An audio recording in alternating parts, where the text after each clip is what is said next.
বিশ্ব রাজনীতির দাবা খেলায় এবার নতুন মোড়। মার্কিন প্রেসিডেন্ট ডোনাল্ড ট্রাম্প ভারতীয় পণ্যের ওপর শুল্ক দ্বিগুণ করেছেন। তবুও থেমে নেই ভারত। সেপ্টেম্বর থেকেই তারা বাড়াতে চলেছে রাশিয়া থেকে তেল আমদানি। ডোনাল্ড ট্রাম্প সম্প্রতি ভারতীয় পণ্যের ওপর 50% শুল্ক আরোপ করেছেন। যুক্তরাষ্ট্রের অভিযোগ, ভারত রাশিয়ার সস্তা তেল কিনে মুনাফা করছে, অথচ ইউক্রেন যুদ্ধ বন্ধে কোনো চাপ দিচ্ছে না। 2022 সালের ফেব্রুয়ারি থেকে ইউক্রেন যুদ্ধ শুরু হওয়ার পর রাশিয়া পশ্চিমা নিষেধাজ্ঞায় বিপর্যস্ত, কিন্তু ঠিক তখনই বড় সুযোগ নেয় ভারত। সস্তায় অপরিশোধিত তেল কিনে তারা হয়ে ওঠে রাশিয়ার সবচেয়ে বড় ক্রেতা। আজ ভারতের মোট তেলের চাহিদার প্রায় 40% আসে রাশিয়া থেকে।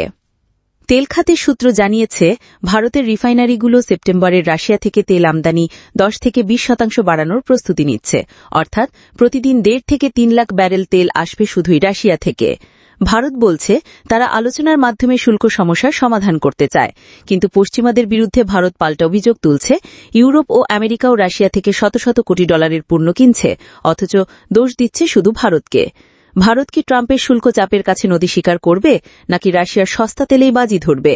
বিশ্ব বাণিজ্যের এই দ্বন্দ্বের ভবিষ্যৎ কোন দিকে গড়াবে তা জানার জন্য সবার চোখ এখন দিল্লি, ওয়াশিংটন ও মস্কোর দিকে। এমন আপডেট পেতে চাইলে সাবস্ক্রাইব করুন আমাদের চ্যানেল যমুনা টিভি পাবলিক।